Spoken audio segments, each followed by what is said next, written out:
إن المنافقين يخادعون الله وهو خادعهم وإذا قاموا إلى الصلاة قاموا كسالى يراءون الناس ولا يذكرون الله إلا قليلا مذبذبين بين ذلك لا إله هؤلاء ولا إله هؤلاء ومن يضلل الله فلن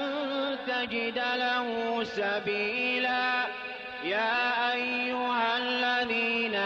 آمنوا لا تتخذوا الكافرين أولياء من دون المؤمنين أتريدون أن تجعلوا لله عليكم سلطانا مبينا إن المنافقين في الدرك الأسفل من النار ولن تجد لهم نصيرا إلا الذين تابوا وأصلحوا واعتصموا